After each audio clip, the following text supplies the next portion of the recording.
So yun guys, may naiwan pa tayo na sticker ni Uncle Works, stickers. Ipapadikit natin yan sa ating bike guys. Let's go.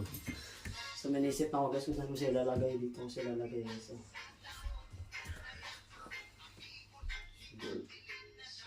Bagay siya guys.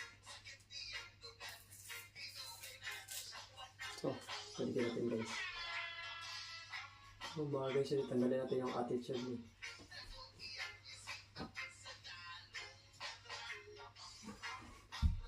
Tingnan natin.